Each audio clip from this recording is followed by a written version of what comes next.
being taken by Bigetron and Onic as we go into game number 1 of the rematch of the Snapdragon Pro Series 2023. Onic versus Bigetron Alpha. Well, on this early game, I think Alucard gonna be fast clearing the jungle, but our Alucard is a good hero to mobile to go to the gold lane, to aim for the gold laner, because Beatrix on the early game is very, very fragile. Very fragile, and even here in the trio mid, this is what we're going to set our sights on for the most part. Earth Shatter and even the Retribution used up. Suns with a good stampede. Super Pin might fall. Oh, he flickers out, but not into the turret. Gets whipped a couple of times, but will be able to survive just barely there. Bigetron Alpha still able to withstand this early onslaught from Onic. It's a good power spike from Superfin, I think, because he just hold 2 heroes, but using the flicker on the early game, it's not too expensive. And with these emblems, I think with Hayabusa Kairi is using the Master Assassins, and now Super Ken. Okay, getting engaged on already. Retribution coming in. Super Ken going to fall. Sans with the first blood, and Bigetron Alpha's plan for the Alucard is already in shambles. I think this is the signature move for every Hayabusa player, especially Kairi. Remember the last time he played against a Florian Martis, he always punishes even before level 4. We're going to see here Super Vin knocking up Keyboy in the air. Just an onward and an earth shatter. Keyboy, wow. Very, very, calculative. Didn't even use the flicker. But like I mentioned before, Alucard when facing against a hard CC like maybe Kaja using the Divine Judgment or even Suns who can use the Ghostbuster to pull the Alucard later during the team fight, it's gonna be dangerous, so he needs to wait until the right momentum to join the team fight. Yeah, I think that's the plan for Onic. For Bigetron, because they have 2 very beefy frontliner in Super Chorizo and Super Vin with the Earth Shatter. With the Primal Wrath, can actually give him a little bit of more sustainability with the shield too. But we're gonna see here the total battle before level 4 Super Vin and Keyboy has not used his. Has not got their ultimate yet. Oh yeah, are we gonna see that Great Dragon Spear is being used by Alucard on this game? Since the ultimate cooldown is not too long. Yeah, you can be spamming that ultimate constantly now, and Supercan has already cleared out his topside jungle. Both junglers are level 5. Kairi should have a little bit of a lead here, considering Supercan was taken down early on. But for both Bigetron and Onic, it just seems like they are delaying this turtle. Both teams do not want to overcommit. They don't. Well, both of them understand when their power spikes hit, and I don't think they want to fight before that happens. Well, this is the effect of having Alucard versus Hayabusa in the jungling area. No utility jungler whatsoever to tank all the damage that's coming in. Also, giving a little bit more sustainability and durability, but Super Ken, the first one to go for it. Slam and the flicker already coming down, and the Divine Judgment as well with the Appraiser's Wrath. Kairi with an instant retribution as the Cold Altar comes down from both of the teams right now, but Sounds will be caught in the taunt from Super Chorizo. Keyboy taken very low, still able to survive, and wow, Bigetron Alpha, oh, there you go. That's the pickoff that they were looking for onto Boots, who overextended a bit. 1-for-1 kill for Turtle. I thought it's gonna be a nice heist, but Boots is too in front of the Bigetron Alpha and got taken off, but now Super Chorizo dead. Kairi, the assassin god himself, picks him up. 1v1. How does this guy make Hayabusa such a really good hero against this kind of composition? You have a lot of CCs, you have a lot of frontliners that's coming at you, and you just punish everyone really, really easily. And there you go. The pathing from Kairi, man, he realizes that he can steal a bit of a jungle camp from a Super Ken, denying him of a little bit of a gold, and actually going 1v1 in the jungling area there. Wow. I think the key is the micro game. Using the quad shadows, if the timing is perfect, he didn't even touch the land. So he just go back to his shadows, and the enemies never get the chance to catch him. Divine Judgment locking him down. The Beer's Passion spraying him down. There was a pause to save him for a bit, but I think it's inevitable. Yeah. Even with this, I don't think Super Saiyan will be able to survive that. Sans just needs one splash, one more first skill, boom, and Super Saiyan should just fall. Yeah, that's the movement from Teams Onic, because they know that Saken is not guarded by his teammates. Like for example, the mid lane or even the roamer. It's too far away from Saken. That's why they try to pick the Saken on the gold lane. But on the early game, I think even Bigetron on this game didn't try to play very aggressively to pressure against Onic. But now they are just playing safely, waiting for the Alucard to get all of the items, because we know Alucard when have 4 or 5 items, he can just soloing versus against the 4 heroes or even 3 heroes there during team fights.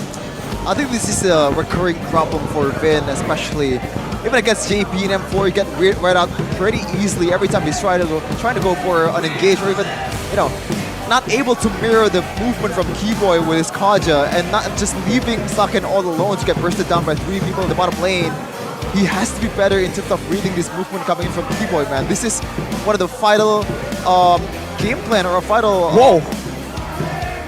But yeah, if we already Sorry see for that, cutting you off, Shepin. I just did not expect two Dewa United players to be in the top 3 for best XP laner. Statistically, Pendragon took 8,689 damage per minute and 75% team fight participation. Wow. Pendragon is a living sandbag. He is. That's why 8,689 per minute damage taken, it's a lot, man. I will have to say though, this is proof that stats don't matter. Sometimes lie to you, right? Because Pendragon's performance, sure, he was able to take a lot of damage, but in that game against Evos, if I was it Evos? Yeah, Evos, if I'm not mistaken, on the Terizla, he made a few big mistakes that were critical to giving Evos Legends control. I think it's not lying to you, it's just we're not really comprehending it accurately, Like, I think stats never lies, but Pendragon, yeah, like if you're playing Uranus, if you're playing Terizla in frontline,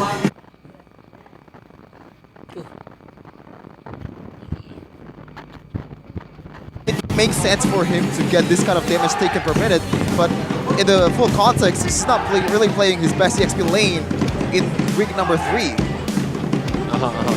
That's why we are gonna see for the other EXP laner, especially Sorizo or even Boots, because usually they are using the sustainable EXP lane too. Are they gonna playing the sandbag role like the data that Pendragon and Dixon have?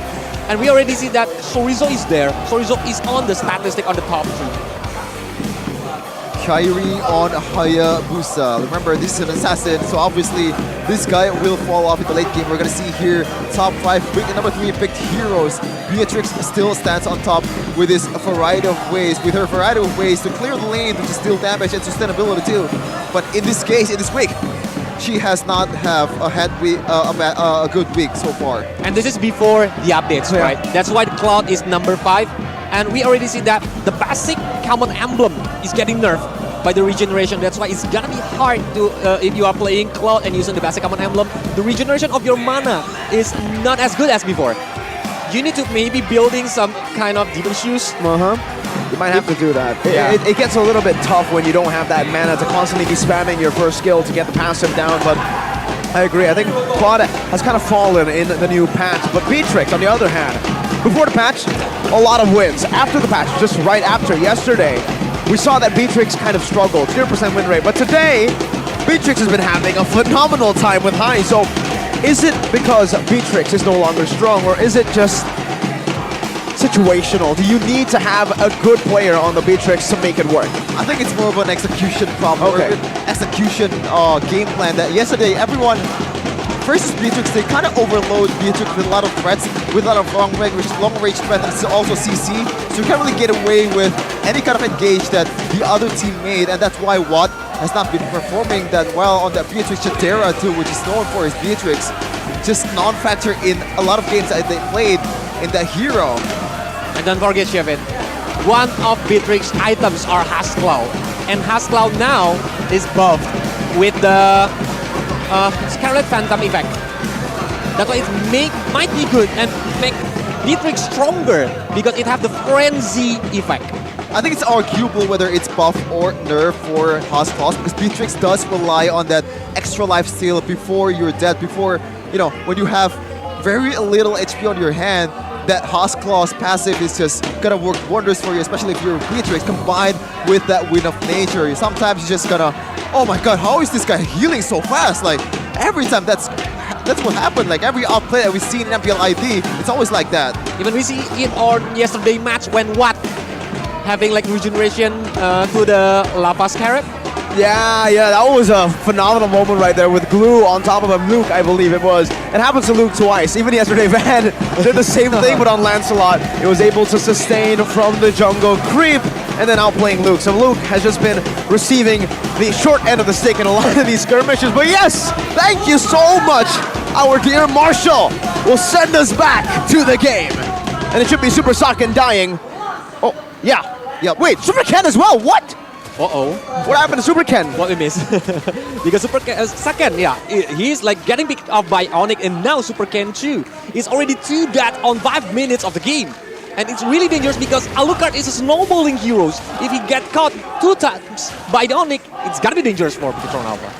We're going to see here another total objective contest for Bigetron Alpha with Keyboy already dragging the turtle onto his position. Kairi though, this is Hayabusa. He's got to be careful on engaging or even executing his Wrath because there's so much CC to watch out for. Super Twizo in front line, Super Key 2 with the Earth Shatter.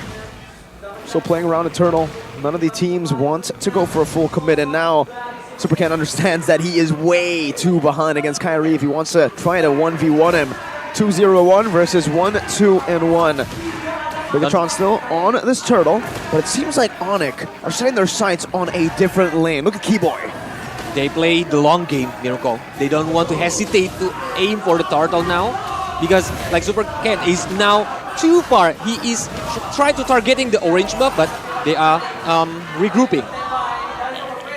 Super Chorizo now walking up with a taunt. Kairi just with the shurikens there, playing it slow. Knocking Boots up once again. Super Ken jumps in. Oh, a beautiful dodge away, and Kairi just retries it and gets out. Now Boots taken very low. Super Ken going to be able to pick up that kill right now. CW is going to be able to gun Super Ken down with a Helmet of Divine Judgment. The Stampede brings them back, and Bigetron Alpha fall 1 by 1. The robots are getting hacked in. Away. The Renner's Apathy that did not connect. Chorizo will be able to walk away from this one. But this game is looking bleak.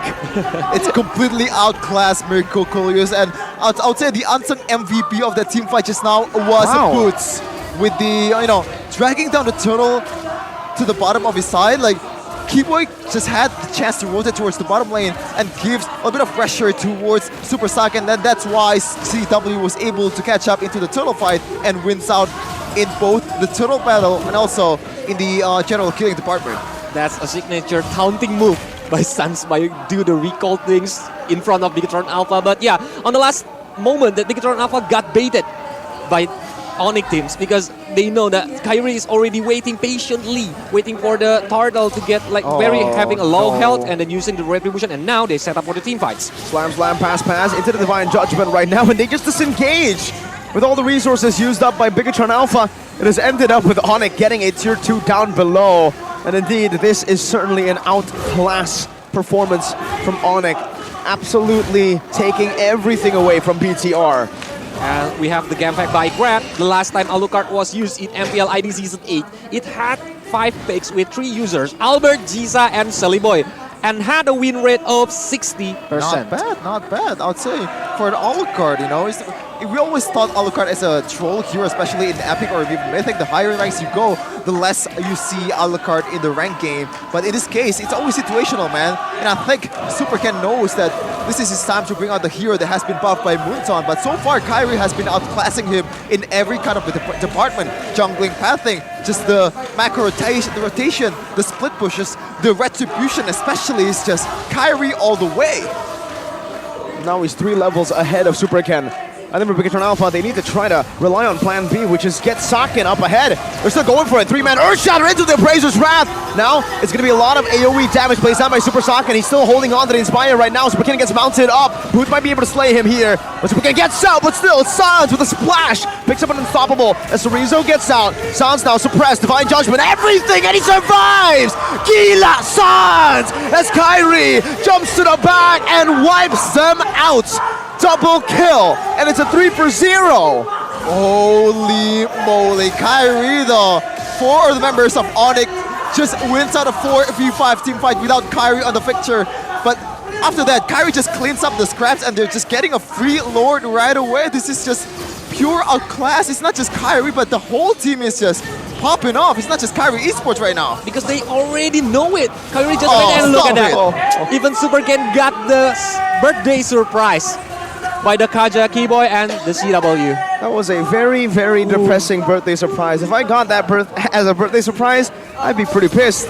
And this Super Ken, they've taken everything. They've taken his soul. 1-5-2 in this game on an Alucard. Look at his goal. 3,000 gold lead. Coolius.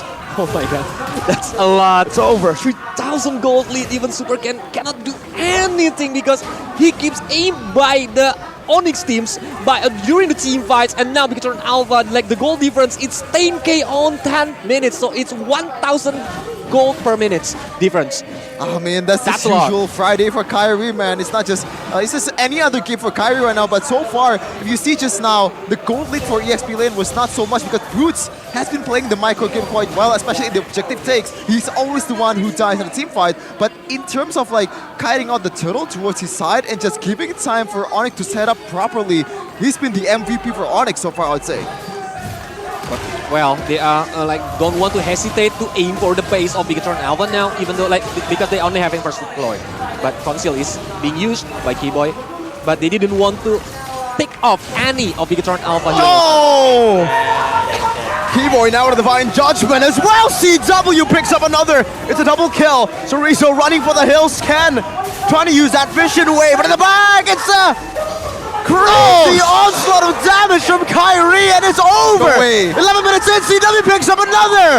Onic, 12,000 gold lead with all the recalls, with all the style and class, wiping out BTR and ending the game in 11 minutes.